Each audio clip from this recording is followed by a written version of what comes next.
Good morning friends, so welcome to the prelims booster session. आज का पहला topic है global trade settlement in rupee. तो RBI जो है वो देख रहा है कि इंडियन रुपी जो है वो नीचे गिरता जा रहा है, डेप्रिशिएट होता जा रहा है अगेंस्ट द यूएस डॉलर। तो आरबीआई ने कुछ जो है वो फैसले लिए हैं। हमने देखा है आरबीआई ने बहुत फैसले लिए हैं अभी रुपी को जो है इतना डिक्लाइन होने से बचाने के लिए। जो एक्चुअली जो है इतना डिक्लाइन जो हुआ है रुपी का, उससे हमें नुकसान नहीं है, बट वॉलेटिलिटी से नुकसान है। वॉलेटिलिटी मतलब आज रुपी का प्राइस कुछ और है, कल से कम होकर कुछ और हो गया, ऐसे करके जब बहुत ज़्यादा वॉलेटिलिटी आ जाती है, बहुत डिफरेंस आ जाता है प्राइसेस में, तो जो है हमारे ट्रेडर्स को, हमारी इकोनॉमी को नुकसान होता है। अदर दैन कि सिर्फ हमारी रुपी कितना डेप्रिशिएट हुआ उससे उतना नुकसान नहीं होता है। तो इंडियन रुपी को स्टेबलाइज करने के लिए ये ग्लोबल ट्रेड सेटलमेंट इन रुपी जो है आरबीआई ने निकाला है। अब इस मैकेनिज़्म में होगा क्या कि एक तरह से आपके इंपोर्ट और एक्सपोर्ट करने के लिए वो एक न्यू फॉर्म ऑफ जो है पेमेंट एंड सेटलमेंट सिस्टम लेकर आए हैं। अब इसके अंदर होगा क्या कि सारे जो आपके एक्सपोर्ट और इंपोर्ट होंगे वो इसी ही अरेंजमेंट के अंदर अब से किए जाएंगे, और ये इसके अंदर जो एक्सचेंज रेट मिलेगा वो वही होगा आपका, जो आपका मार्केट डिटरमिंड है। जितना भी आपका यूएस डॉलर का प्राइस चल रहा होगा उसके हिसाब से ही रुपीज़ में मिलेगा। ठीक है, तो होगा क्या, समझ लो एक वॉस्ट्रो अकाउंट खुला है। ठीक है, एक अकाउंट ऐसा खुला है आपके किसी एक बैंक में। आप इसमें वॉस्ट्रो अकाउंट का पहले तो मीनिंग क्या होता है, एक बैंक दूसरे बैंक के बिहाफ पे आपका अकाउंट खोलता है। ठीक है, तो ट्रेड करने के लिए। अब इसमें होगा क्या कि जितने भी एक्सपोर्टर हैं, पहले तो आप इम्पोर्टर समझो कि जितने भी इम्पोर्टर हैं, जब वो कोई चीज़ मंगाएंगे तो उनको अपना यूएस डॉलर में पेमेंट नहीं करनी है, उनको रुपी में पेमेंट करनी पड़ेगी। समझ लो मैंने 100 रुपये की कोई चीज़ बाहर से मार्केट से मंगाई, तो 100 रुपये की या $1, आप डॉलर के हिसाब से समझते हैं कि हमने $2 की बाहर से कोई चीज़ मंगवाई, तो समझ लो इस टाइम पर अगर 80 रुपये के हिसाब से हम समझें तो 160 रुपये की चीज़ मैंने मंगाई है। तो मैं इंपोर्टर हूँ, मैं 160 रुपये इस वॉस्ट्रो अकाउंट में डाल दूँगा कि मैंने ये $2 की चीज़ बाहर से मंगाई है। अब मैं एक एक्सपोर्टर हूँ, दूसरा एक कोई पर्सन है वो एक्सपोर्टर है। अब वो दूसरा एक्सपोर्टर क्या करेगा कि उसने जो चीज़ एक्सपोर्ट करनी थी $2 की, वो यहाँ से जो है 160 रुपये देगा, वो इस वॉस्ट्रो अकाउंट में चले जाएंगे। ठीक है, तो पूरा ट्रेड हो क्या रहा है, पूरा ट्रेड हो रहा है रुपी से रुपी को सेटल किया जा रहा है। ठीक है, मतलब जो जो एक्सपोर्टर था उसको 160 रुपये मिलने थे। ठीक है, और एक इम्पोर्टर था जिसको 160 रुपये पे करने थे। तो ये एक तरह से एज अ मैकेनिज़्म ये वॉस्ट्रो अकाउंट जो है ये रुपी से रुपी के सेटलमेंट कर रहा है। इसमें डॉलर का जो चेंज हो रहा है वो सिर्फ वॉस्ट्रो अकाउंट के अंदर हो रहा है। ठीक है, अब इससे होगा क्या कि गवर्नमेंट पूरी नज़र रख पाएगी कि इम्पोर्ट और एक्सपोर्ट जो है वो कैसे आप जो है सेटल होगा आपका जो फॉरेन करेंसी के अंदर। दूसरा, आपके एक्सपोर्टर और इम्पोर्टर जो है उनका जो है बीच में से ट्रेड जो है वो सारा रुपी के अंदर शुरू हो जाएगा। जब रुपी में सारा ट्रेड हो रहा है तो रुपी की डिमांड बढ़ रही है, और जो आपके बाहर के जो आपके सप्लायर हैं वो देखेंगे कि सारा ट्रेड जो है वो रुपी में हो रहा है। इंडियन रुपी थोड़ा अट्रैक्टिव होने लगेगा, क्योंकि जब आपकी डिमांड जो है जो सारी आपका ट्रेड अगर जब रुपी में होने लगेगा तो आपका इंडियन रुपी जो है वो अट्रैक्टिव होने लगेगा और वो डेप्रिशिएट होना बंद हो जाएगा। ठीक है, क्योंकि आप इसको अगर बहुत लार्ज स्केल पर देखोगे तो रुपी की डिमांड आप कितनी ज़्यादा बढ़ा लोगे इससे, जिससे क्या होगा कि आपका रुपी अप्रिशिएट होना शुरू हो जाएगा। ठीक है, अब इसमें जो है कैसे काम करेगा, ऐसे ही काम करेगा कि इंडियन इंपोर्टर जो है वो पहले आईएनआर में पे करेगा और उसको क्रेडिट कर दिया जाएगा स्पेशल वॉस्ट्रो अकाउंट में। फिर इंडियन एक्सपोर्टर जो है जिसको आईएनआर में पेमेंट मिलेगी वो भी स्पेशल वॉस्ट्रो अकाउंट से डेबिट कर दी जाएगी। फिर उससे क्या सारा सेटलमेंट जो है आपका रुपी के अंदर हो रहा है, तो आपका ट्रेड जो है सारा वो रुपी के अंदर होगा, वो आपका यूएस डॉलर में या फिर फॉरेन करेंसी में, at least on the exporter and importer side जो है वो फॉरेन करेंसी में नहीं होगा ट्रेड। ठीक है, तो इससे इम्पोर्टर और एक्सपोर्टर जो है उनको ग्लोबल करेंसी नहीं यूज़ करनी पड़ेगी। फिर उनको जो ग्लोबल करेंसी यूज़ करने के जो रूल्स होते हैं, क्योंकि क्या होता है यूएस डॉलर कभी कभी जो है वो सैंक्शन लगा देता है कि इस कंट्री के साथ डील नहीं करना, आप इस कंट्री के साथ नहीं डील कर सकते, तो उस केस में जो है इम्पोर्टर और एक्सपोर्टर के लिए फ़ायदा हो जाएगा, उनको ग्लोबल करेंसी यूज़ नहीं करनी पड़ रही है। दूसरा, हमारे पास ऑल्टरनेटिव मोड ऑफ पेमेंट आ गया है इम्पोर्ट के लिए। हम एक न्यू मैकेनिज़्म लेके आ रहे हैं। अब ऊपर से आरबीआई जो है जो है या गवर्नमेंट जो है, एक तरह से आरबीआई को ही कह सकते हो आप, आरबीआई जो है इस वॉस्ट्रो अकाउंट में किस तरह से फॉरेन एक्सचेंज से डील कर रही है, क्या वो रशियन रूबल के थ्रू इस पेमेंट को एक्सचेंज करेगी, क्या वो चाइनीज़ युआन के इसका यूज़ करेगी, क्या वो यूएस डॉलर का यूज़ करेगी, वो आरबीआई अपने हिसाब से देख लेगा और जो है आपका सारा ट्रेड जो है वो रुपी डिनोमिनेटेड हो सकेगा। अब इससे हमारी ग्लोबल ग्रोथ, ट्रेड ग्रोथ भी हो सकेगी और जो है ग्लोबल ट्रेडिंग कम्युनिटी का आईएनआर की तरफ जो है वो इंटरेस्ट बढ़ने लगेगा, ठीक है, क्योंकि ट्रेड जो है आपका सारा, आपका बैक एंड पर जो ट्रेड है वो सारा रुपी के ऊपर हो रहा है, ठीक है। So the next topic is world population prospects. तो 2022 एडिशन जो है United Nations world population prospects का, वो भी लॉन्च कर दिया गया है। तो इसको कौन लॉन्च करता है? पॉपुलेशन डिवीज़न जो यूएन का है under department of economic and social affairs, वो हर 2 साल में इस रिपोर्ट को 1951 से रिलीज़ करता है। तो जो 2022 की रिपोर्ट है ये 27th addition of this report है। अब इसमें क्या होता है कि 1950 से लेके अभी तक हिस्टोरिकल टाइम सीरीज़ दी जाती है, पॉपुलेशन कैसे ग्रो हो रही है, कैसे चेंज हो रही है। तो इस साल की रिपोर्ट कह रही है कि जो ग्लोबल पॉपुलेशन का जो ग्रोथ रेट है वो स्लो डाउन हो चुका है। हमारी पॉपुलेशन जो है वो 2030 में 8.5 बिलियन तक पहुंच जाएगी और जो कि 2050 में 9.7 बिलियन और 2100 में 10.4 बिलियन पहुंच जाएगी। लेकिन जो साल 2020 था उसमें global growth rate of population जो है वो 1% से नीचे चला गया, पहली बार सिंस 1950, ठीक है। फिर ग्लोबल पॉपुलेशन जो है, कहा जा रहा है कि 65 साल से ऊपर की जो पॉपुलेशन है वो 10% जो अभी 2022 में राइज़ हो रही है वो 16% राइज़ हो जाएगी 2050 में, ठीक है। तो उसमें हमको एक तरह से इंक्रीज़ देखने को मिलेगा। फिर sustained drop in fertility rate देखने को मिल रहा है। उसकी वजह से क्या हुआ है कि हमारी जो पॉपुलेशन एट वर्किंग एज है वो एक तरह से पीक कर गई है। तो हम इस टाइम पर अपने डेमोग्राफिक डिविडेंड में है, हमारी यूथ पॉपुलेशन इस टाइम पर मैक्सिमम हो चुकी है।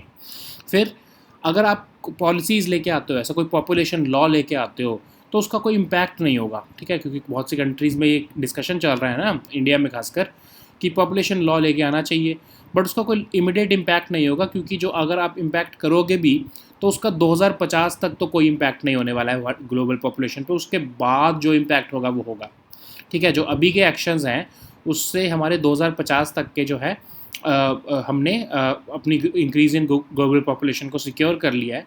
इसके बाद का ही कोई इम्पैक्ट होगा तो होगा, नहीं तो आप अभी जो चेंजेस लाना चाह रहे हो वो आपको इमीडिएटली कोई देखने को नहीं मिलेंगे, ठीक है।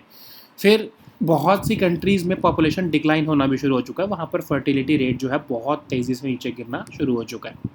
फिर कोविड की वजह से global life expectancy at birth भी नीचे गिरी है, 71 ईयर्स पहुँच चुकी है, जो कि पहले 72.8 ईयर्स थी 2019 में। फिर बहुत सारी वेव्स की वजह से जो है वो शॉर्ट टर्म फ्लक्चुएशंस भी आई हैं प्रेगनेंसीज और बर्थ्स में, ठीक है। फिर ह्यूमन मोबिलिटी भी रिस्ट्रिक्ट हुई है पैंडमिक की वजह से, उसकी वजह से भी जो है पॉपुलेशन का जो है आपका डिस्ट्रीब्यूशन है जो वो डिफरेंट हो चुकी है, वेरिएंस उसकी डिफरेंट देखने को मिली है। सो नेक्स्ट हमारा टॉपिक है नेशनल एम्बलम। तो प्राइम मिनिस्टर मोदी जो है उन्होंने 6.5 मीटर का नेशनल एम्बलम जो है अंडर न्यू पार्लियामेंट बिल्डिंग जो है वो लॉन्च किया है। तो अब जो है ये एक हमारी seal of the Republic of India होता है हमारा नेशनल एम्बलम। ये एक लायन कैपिटल ऑफ अशोका जो है सारनाथ में, उसकी अडेप्टेशन है। 4 लायंस होते हैं ऑन अ सर्कुलर अबैकस, और इसमें जो है आपके अबैकस के पास एक एलिफेंट, एक गैलपिंग हॉर्स, एक बुल, एक लायन जो है सेपरेट किया हुआ होता है बाय इंटरवेनिंग धर्मचक्रास, ठीक है। इसको भी 26 जनवरी 1950 को अडॉप्ट किया गया था और इसमें बेल शेप्ड लोटस जो है उसको ओमिट कर लिया गया था, ठीक है। अब इसके अंदर ही जो है आपका सत्यमेव जयते भी लिखा हुआ है देवनागरी स्क्रिप्ट में, और जो कि आपका नेशनल एम्बलम में लिखा गया है, ठीक है। So the next topic is meditation bill. Parliamentary standing committee जो है लॉ एंड जस्टिस में, उन्होंने कुछ रिकमेंडेशंस दी हैं कि आप मेडिएशन बिल जो है 2021 का, उसमें कुछ चेंजेस लेके आओ। तो पहली बात तो आपको पता होना चाहिए कि मेडिएशन होती क्या है। मेडिएशन का मतलब क्या होता है कि आप आउटसाइड जो है कोर्ट की सेटलमेंट करना चाहते हो, उसके लिए आप किसी थर्ड पार्टी को अपॉइंट करते हो जो आपके लिए आपके केस को सुनेगा, ठीक है। तो इसके लिए आप इंडिया में जैसे आर्बिट्रेशन करवा सकते हो, नेगोशिएशन करवा सकते हो, मीडिएशन करवा सकते हो और लोक अदालत का भी यूज़ कर सकते हो। मीडिएशन एक प्रॉपरली आपका वॉलंटरी प्रोसेस होता है, आपको कोई फोर्स नहीं कर सकता। अगर आप कोर्ट जाना चाहते हो तो आप कोर्ट ही जाओगे, बट अगर आप देख रहे हो कि कोर्ट में बहुत ज़्यादा ह्यूज पेंडेंसी ऑफ केसेस हैं, तो उसके लिए क्या होता है कि जो कन्फ्लिक्टिंग पार्टीज हैं वो डिसाइड कर लेती है कि हम मीडिएशन की तरफ थ्रू चले जाते हैं, जो एक न्यूट्रल थर्ड पार्टी है वो अपना फैसला सुना देगी। और जो सोल्यूशन होता है मीडिएशन का, वो जनरली जो है ऐसा कोई नहीं होता कि आपके ऊपर इम्पोज ही होगा पक्का, उसके बाद आप कोर्ट जा ही नहीं सकते, ऐसा नहीं होता। बट जनरली जो है मोस्टली आपकी जो पार्टीज़ हैं वो इसको एग्री कर लेती हैं, क्योंकि उन्होंने न्यूट्रल थर्ड पार्टी के थ्रू ही फैसला लिया होता है, ठीक है। तो मीडिएशन का बहुत फ़ायदा ये है कि आपके कोर्ट के ऊपर बर्डन कम हो जाता है। अब इंडिया में जो मीडिएशन है वो या तो कोर्ट्स भी रेफ़र कर देती हैं, कोर्ट को अगर लगता है कि ये ऐसा केस है जिसको मीडिएशन के थ्रू सॉल्व कर किया जा सकता है तो वो उसको रेफ़र कर सकती हैं। दूसरा होता है प्राइवेट, मतलब दोनों कन्फ्लिक्टिंग पार्टीज ही जो है एग्री कर ले कि कोर्ट जाने के बजाय हम मीडिएशन करवा लेते हैं। तीसरा होता है कोई एक स्पेसिफिक स्टैट्यूट, मतलब कुछ ऐसे एक्ट्स हैं हमारे इंडिया में जो कोर्ट में जाने की बजाय कहते हैं कि मीडिएशन आप कर लो और अपना डिस्प्यूट रिजॉल्व कर लो, ठीक है। तो उसके लिए प्राइवेट एडीआर सेंटर्स खुले हुए हैं, मीडिएशन सेंटर्स खुले हुए हैं जो कि ये सर्विसेज देते हैं। अब हमारा ड्राफ्ट मीडिएशन बिल क्या कह रहा है? हमारा जो ड्राफ्ट मीडिएशन बिल है वो प्री लिटिगेशन मीडिएशन भी कह रहा है, ठीक है। मतलब कि आप केस जो है कोर्ट में जाने से पहले ही आप मीडिएशन करवा लो, ताकि आपको कोर्ट में जाना ही ना पड़े। जो भी आउटकम उसका निकलेगा, जो भी मीडिएशन में फैसला होगा, उसको मीडिएशन सेटलमेंट एग्रीमेंट के थ्रू जो है इन्फोर्स कर लिया जाएगा। मतलब मीडिएशन हम दो कन्फ्लिक्टिंग पार्टीज़ हैं, हम कोर्ट में जाने से पहले प्री लिटिगेशन स्टेज में ही जो है मीडिएशन करवाएंगे और उसको जो भी फैसला आएगा, जो भी थर्ड पार्टी जो फैसला देगी, या प्राइवेट एडीआर सेंटर होगा चाहे मीडिएशन सेंटर होगा, जो भी वो फैसला देंगे वो मीडिएशन सेटलमेंट एग्रीमेंट के अंदर साइन कर लिया जाएगा और उसको इन्फोर्सेबल बाय लॉ होगा, वो आपके ऊपर बाइंडिंग होएगा, ठीक है। इससे होगा क्या कि आप इस मीडिएशन जो है सेटलमेंट एग्रीमेंट को आप रजिस्टर भी करवा सकते हो कि जो भी ये फैसला हुआ है ये स्टेट, डिस्ट्रिक्ट या ताल्लुक लीगल अथॉरिटीज़ के साथ 90 दिन के अंदर आपने इसको रजिस्टर करा लिया, इसकी लीगल बाइंड जो है वो एक तरह से बैकिंग मिल गई इसको। इसमें क्या होगा कि जो भी फैसला होता है उसको आप कॉन्फिडेंशियलिटी मेंटेन भी कर सकते हो। आपको ज़रूरी नहीं है कि इस फैसले को जो है वो पब्लिक डोमेन में आपको उसको डिक्लेयर करना ही पड़ेगा, ठीक है। अब इसमें कम्युनिटी मीडिएशन की भी बात की गई है और मीडिएशन काउंसिल ऑफ इंडिया बनाने की भी प्रोविजन है ड्राफ्ट मीडिएशन बिल में। अब कंसर्न्स क्या रेज़ किए गए हैं? तो कंसर्न जो है वो कहा है कमेटी ने कि आप प्री लिटिगेशन मीडिएशन को कंपलसरी मत करो। सेंट्रल गवर्नमेंट को ये भी कहा है कि हायर कोर्ट को ये पावर मत दो कि वो मीडिएशन के रूल्स बनाएं। अगर हायर कोर्ट रूल्स बनाने लगेंगे तो वो सेम वही रूल्स बना देंगे जिससे डिले ऑफ केसेस होने लगेगा। फिर प्री लिटिगेशन स्टेज जो है उसको ऑप्शनल करो, उसको आप कंपलसरी मत करो, ये आपके कमेटी ने बोला है। फिर डेफिनेशन के लिए भी बोला, उन्होंने बोला कि जब क्लॉज 3 के अंदर मीडिएशन की डेफिनेशन दी हुई है तो उसको सेपरेटली क्लॉज 4 में डिफाइन करने की क्या ज़रूरत है, उससे तो और ज़्यादा एम्बिग्यूटी आएगी। सबकी सेपरेट जो है दोनों वो डेफिनेशन वो लोग यूज़ करने लगेंगे। फिर उन्होंने बोला मीडिएशन काउंसिल ऑफ इंडिया में जो अभी हमने प्रोविज़न रखा है कि जो लोग ऑल्टरनेटिव डिस्प्यूट रेजोल्यूशन के अंदर काम कर चुके हैं वो इसके मेंबर और चेयरमैन हो सकते हैं। अब पैनल कह रहा है कि चेयरपर्सन और जो फुल टाइम मेंबर्स हैं वो ऐसे नॉलेज और एक्सपीरियंस के लोग होने चाहिए जो मीडिएशन में काम कर चुके हैं और उनकी कैपेसिटी होनी चाहिए। सिर्फ ऑल्टरनेटिव डिस्प्यूट रेजोल्यूशन में ही उनका एक्सपीरियंस नहीं होना चाहिए। फिर पैनल ये भी कह रहा है कि जो ऐसे मीडिएशन काउंसिल्स हैं उसको सिर्फ इंडिया कंट्री के लेवल पर ही नहीं बल्कि स्टेट के लेवल पर भी इंस्टीट्यूट किया जाना चाहिए। नेक्स्ट हमारा टॉपिक है संथल ट्राइब। तो संथल कम्युनिटी की जो है आपके एनडीए जो है आपका नेशनल डेमोक्रेटिक अलायंस, उन्होंने द्रौपदी मुर्मू जी को जो है प्रेसिडेंट ऑफ इंडिया के लिए जो है वो कैंडिडेट बनाया है। तो इसलिए संथल ट्राइब जो है ये न्यूज़ में आई है, तो इसके बारे में हम ट्राइब के बारे में देखते हैं। तो आपको पता है third largest scheduled tribe community है इंडिया में after Gond and Bhil. Generally ये आपके उड़ीसा, झारखंड, वेस्ट बंगाल में डिस्ट्रीब्यूटेड है। मयूरभंज एरिया जहाँ पर द्रौपदी मुर्मू जी बिलोंग करती हैं जिस एरिया को, वो one of the largest concentration of this tribe है। और क्योंझार और बालासोर में भी जो है उड़ीसा में ये ट्राइब देखने को मिलती है। जनरली जो संथल्स हैं वो संथली लैंग्वेज बोलते हैं और इनकी अपनी खुद की भी स्क्रिप्ट होती है ओल चिकी, ठीक है, जो कि आपके 8th schedule of the constitution में भी इंक्लूड की गई है। संथल्स जो है पहले जब शुरुआत में ये एक नोमैडिक लाइफ जीते थे, धीरे धीरे ये सेटल डाउन होने लगे छोटा नागपुर प्लेटू एरिया में, और फिर 18th सेंचुरी में ये माइग्रेट होके संथल परगनास जो है बिहार में, और उसके बाद जो है धीरे धीरे उड़ीसा में फैल गए। ठीक है, तो कुछ प्रोमिनेंट पीपल के नाम दिए, जैसे हेमंत सोरेन जो इस टाइम पर चीफ मिनिस्टर हैं झारखंड के, वो भी संथल हैं। फिर गिरीश चंद्र मुर्मू जी जो हमारे सबसे पहले lieutenant governor UT of Jammu Kashmir के थे, और अब जो इस टाइम पर CAG हैं वो भी आपके संथल ट्राइब को ही बिलोंग करते हैं। सो नेक्स्ट हमारा टॉपिक है एजूजेंथलेट कोरल्स। ठीक है, तो हमको 4 ऐसी स्पीशीज़ ऑफ कोरल की जो देखने को मिली हैं इंडियन वाटर्स में, जो पहले हमको यहाँ पर देखने को नहीं मिलती थी। तो ये एजूसेंथलेट कोरल्स जो हैं आपको अंडमान और निकोबार आइलैंड में देखने को मिले हैं। तो ये सेम ही फैमिली फ्लैबिलेडे को ही बिलोंग करते हैं। तो इतने लंबे लंबे नाम जो लिखे हैं, ये ट्रंकाओ जो भी, even I can't pronounce it. ठीक है, तो ये 4 जो आपके, ये टी क्रेसम, टी इंक्रोस्टैटम, टी एक्यूलेटिम जो है, टी इरेगुलरे, ये चारों जो है आपके फ्लैबिलिडे फैमिली को बिलोंग करते हैं। पहले हम सोचते थे कि ये सिर्फ जापान, फिलीपींस और ऑस्ट्रेलियन वाटर्स में ही जो है वो सिचुएटेड हैं, बट हमको अब ये अंडमान एंड निकोबार आइलैंड्स के पास में भी देखने को मिले हैं। ठीक है, तो इनको हम एजूसेंथलेट इसलिए कहते हैं क्योंकि इनके अंदर जूसेंथले नहीं होते हैं, और जो अपनी ये नरिशमेंट है ये सन से भी डिराइव नहीं करते हैं, बल्कि अपने जो आसपास प्लैंक्टन्स हैं उससे ये अपनी नरिशमेंट डिराइव करते हैं। जनरली ये डीप सी में होते हैं, लेकिन ऑफ कोर्स शैलो वाटर्स में भी पाए जाते हैं, और अदरवाइज जो आपके जूसेंथले हैं वो तो सिर्फ शैलो वाटर्स में ही होते हैं। ये एक ग्रुप ऑफ हार्ड कोरल्स को बिलोंग करते हैं। हार्ड कोरल्स ही जो है वो एक्चुअली कोरल रीफ इकोसिस्टम का प्राइम पार्ट है। ठीक है, नेक्स्ट हमारा टॉपिक है बी चॉक्यूलेंसिस। तो ये एक ड्रैगन फ्लाई है जो कि अभी देखने को मिली है। इसको स्पाइनी हॉर्नटेल भी कहा जा सकता है।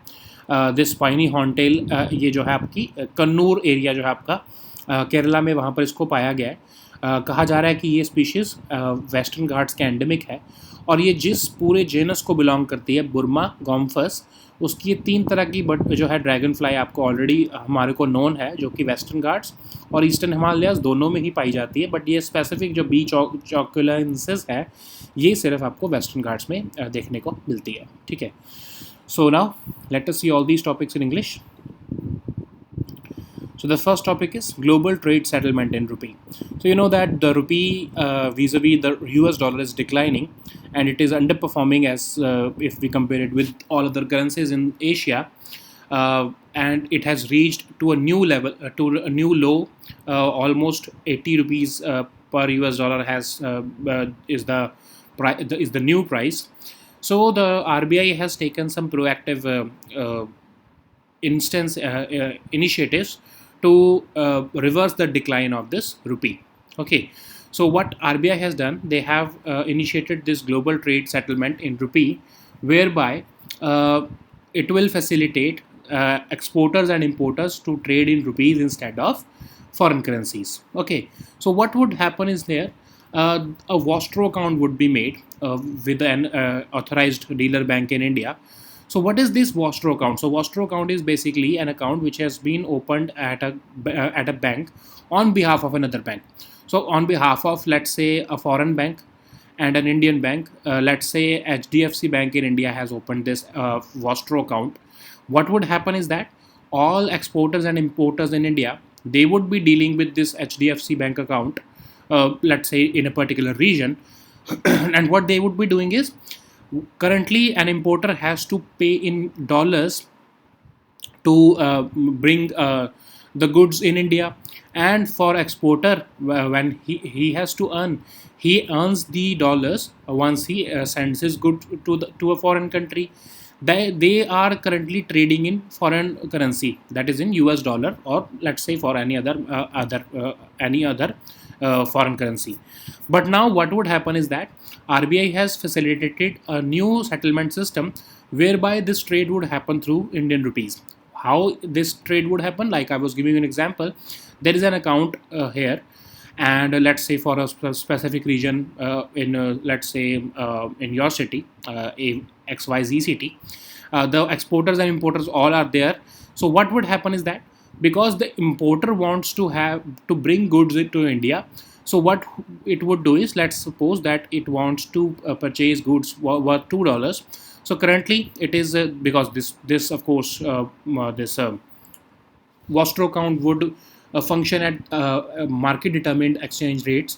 So currently the rate is 80 rupees per dollar. So let's suppose that this importer wants to import goods worth $2. So it would be worth 160 rupees.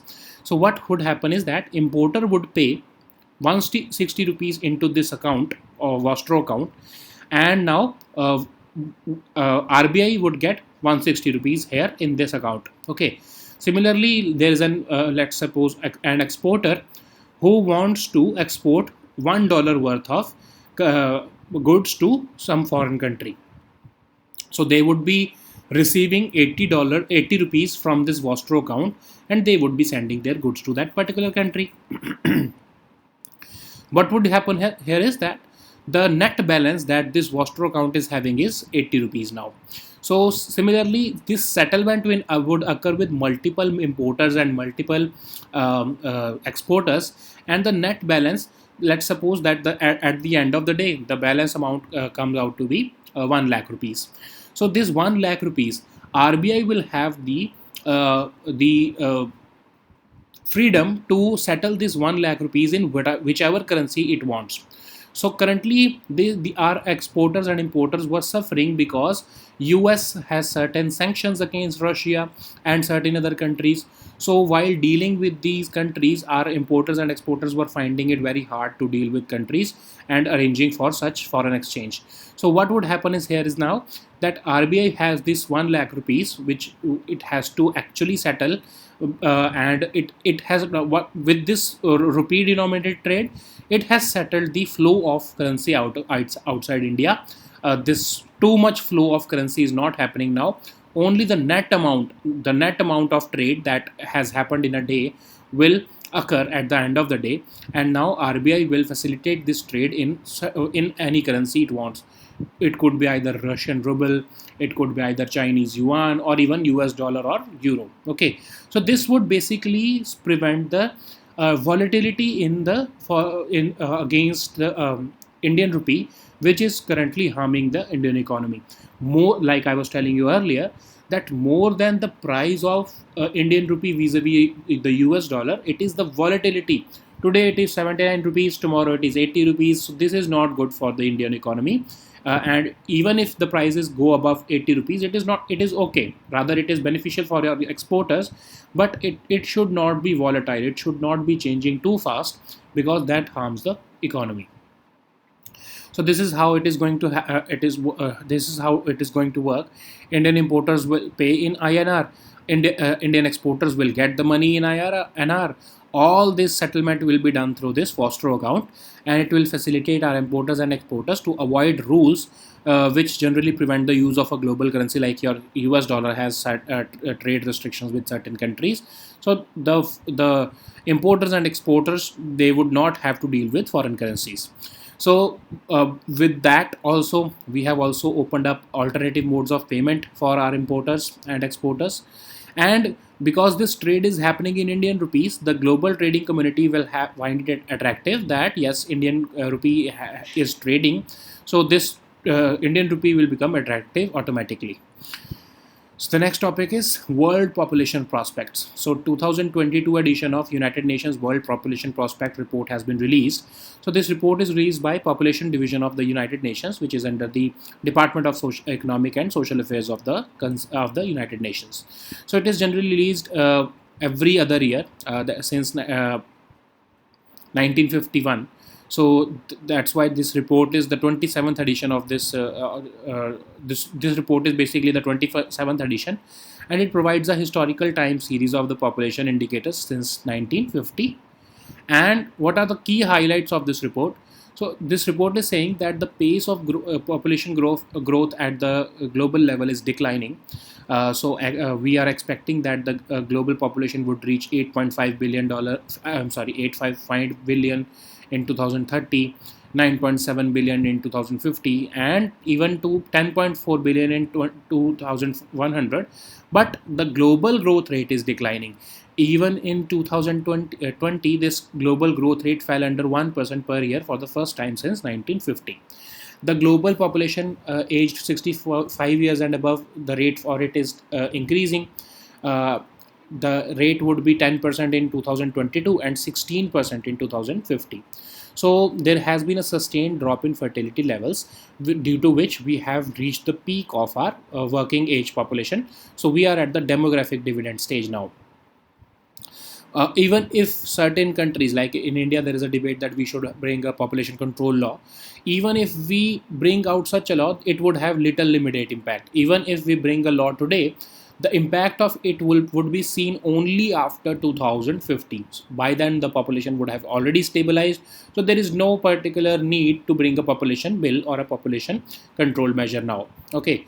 So certain countries have begun to experience population decline, fertility, because fertility has fallen markedly in these countries, and COVID has also impacted global population because global life expectancy at birth has fallen to 71 years in 2021 as compared to 72.2 in 2019.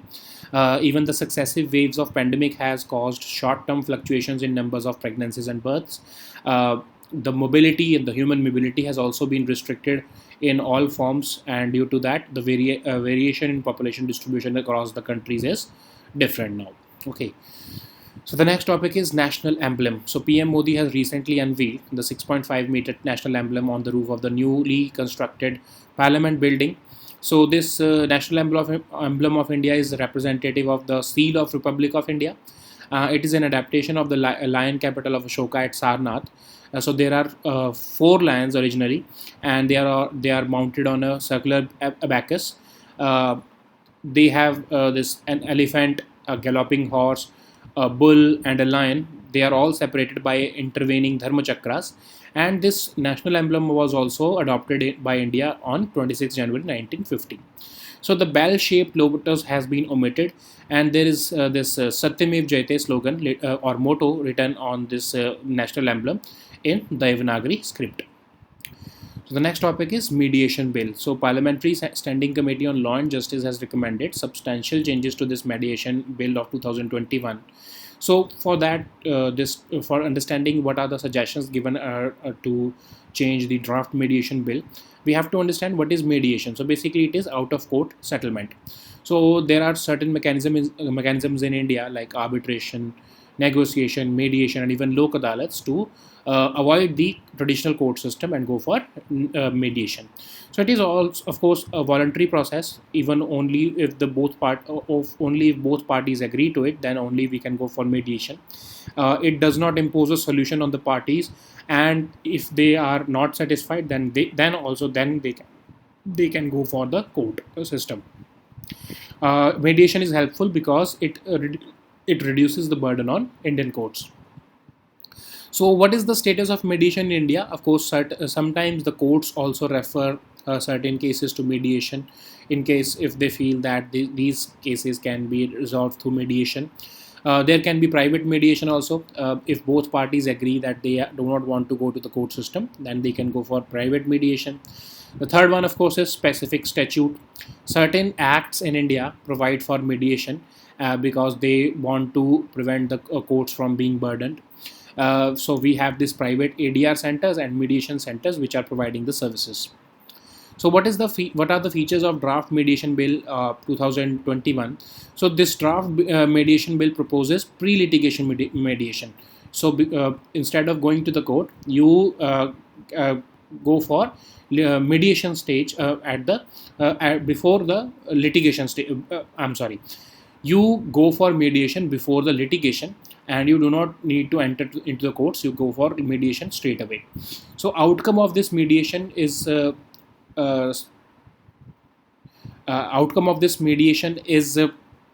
signed into this mediation settlement agreement, and this mediation settlement agreement will be enforceable by law. Okay, so the outcome or the decision that has been taken by the mediation or the ADR centers the decision of them would be as effective as a law passed by the government, or let's say the Indian state. So basically, this mediation settlement agreement can also be registered with the district or taluk legal authorities within 90 days. So it would have, of course, the validity like that of a law. And in case the parties want, then they can also go for the confidentiality of on the mediation judgment, and they do not need to actually get it disclosed. So mediation council of India is also being proposed under this bill. Community mediation is being provided under this bill, but certain concerns have been raised by this committee. So this committee is saying that you do not make this pre-litigation compulsory. Okay, pre-litigation mediation should not be made compulsory, and it should be made optional. And it has also warned the central government that you should not allow the higher courts the power to frame the rules for mediation, because then we would be back to square one. These higher courts would actually make certain rules, and this would also start delaying cases in the mediation also. Okay, so they have also said that when you have already defined what is mediation in clause 3 of the bill, then there is no need to define mediation separately in clause 4 of the bill, and it would only be creating new ambiguities if you keep on defining it in certain other clauses of the bill. Similarly, with regards to Mediation Council of India, they've said that currently there is a provision that people dealing with the alternative dispute resolution can become members and chairmen of the council, but the panel is suggesting that the chairperson and the full-time members should have shown capacity in, and they should have knowledge and experience in mediation, that is in a broader term. So they've also suggested that mediation councils should be instituted in the states as well, and not just at the national level. So the next topic is Santhal tribe. So after this, NDA government has nominated Draupadi Murmuji for the candidate for President of India. This Santhal community has come into spotlight, which is of course the third largest scheduled tribe community in the in the country after Gond and Bhil community. So this is generally distributed in Odisha, Jharkhand, and West Bengal. And Murmuji's home district, Mayurbhanj, is also one of the largest concentrations of this tribe. In Odisha, Santhals are found in Keonjhar and Balasore district also, apart from Mayurbhanj. So they speak Santhali language. They have their own script, Olchiki, which has already been included in the 8th schedule of the constitution. So Santhals generally led a nomadic life initially, but they moved to Chota Nagpur plateau, and towards the end of 18th century they migrated to the Santhal Parganas of Bihar, and only after that they came to Odisha. So certain prominent people are Hemant Soren ji, the Chief Minister of Jharkhand, then even the current CAG Girish Chandra Murmu ji. Both of them belong to Santhal tribe. So the next topic is azotxanthalate corals. So scientists have recorded 4 species of corals which were not, of course, reported in the Indian waters earlier. So these have been reported in the Andaman Nicobar Island, the waters near Andaman Nicobar Islands. They belong to the same family, Flabidillae. So the first one, of course, is the T. crescem. The second is the T. increstatum. Third is T. aculatum, and the fourth one is T. irregulare. So all these belong to Flabidillae family, and it was believed that they are found only in Japan, Philippines, and Australian waters. But now we have found it in Andaman and Nicobar Island waters also. So why they are called as azooxanthalate? Because they do not contain zooxanthalae, and they do not derive nourishment from the sun also. They rather derive nourishment from the different forms of planktons. They are deep sea representative because they are found in between 200 meters and 1000 meters of the ocean, and they are also reported from the shallow waters also. So generally the zooxanthalae corals are restricted to shallow waters, but these azooxanthalae corals are found in deep sea waters also. They belong to a group of hard corals, which is the prime and intrinsic part of the coral reef ecosystem. So the next topic is B. choculensis. So this the scientists have found this rare dragonfly in Kerala, and its name is spiny horntail, and it has been found in Kotiur forest of Kannur. It is being said that this species is endemic to the Western Ghats, and it belongs to the genus Burma gomphrus, and the other 3 species of this genus is B. coviricus, B. pyramidalis, and B. ladlavi. So these three species generally belong to Western Ghats and Eastern Himalayas both, but this species, this spiny horntail, is endemic to Western Ghats. Okay, so these were our topics for today. We'll meet next time with new topics. Until then, goodbye and take care.